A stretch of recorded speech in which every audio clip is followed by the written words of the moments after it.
2019 قمر بنسټ په سږ کال رمضان کې 3000 د خوراکي توکو پکیجونه د افغانستان په مختلفو ولایتونو کې چې تاسو ته پر سکرین باندې ښکاري توزیع کړي دي اړمنو او مستحقو خلکو ته. د دې ترڅنګ قمر بنسټ 28,000 وګړو ته افطاري یا روژه ماتی اماده کړی دی. تر ډیره پورې دا په د ګڼې ګوڼې په ځایونو کې توزیع کېده ترڅو زموږ په ښار کې کارګر ورونه او هغه خلک چې د روژه ماتي لپاره یو مناسب ځای نه لري له موږ سره به یې روژه ماتی درلوده او 200 کورنیو ته موږ د زکات توزیع ترسره کړې ده. معمولا زکات موږ نقد توزیع کوو. د فقهي اصولو له مخې هم دا بهتره ده چې زکات نقد ورکول سي ترڅو دوی په خپلې ستونزې او مشکلات حل کړي. او بالاخره اختر ته په نږدې کېدو سره 1260 یتیمانو او اړمنو کوچنیانو ته اختریزې ډالۍ هم ورکړل شوې.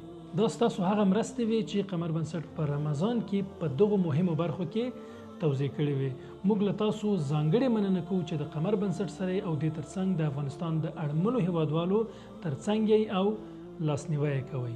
او که چېرته غواړئ ستاسو مرستې په افغانستان کې تل اړمنو او بېوزله کسانو ته ورسیږي تاسو کولی شئ د 650 له لارې چې دا شارټ کوډ قمر بنسټ لخوا جوړ شوی دی او تاسو کولی شئ له 20 افغانیو څخه تر 15,000 افغانیو د خپل تلیفون د موبایل له لارې د افغان بیس سیم او روشن سیم کارتونو څخه په ډېرې اسانۍ سره ولېږئ. او که چېرته د افغانستان څخه بهر ژوند کوئ تاسو ته د هیلپرز کلب لینک پر سکرین باندې ښکاري.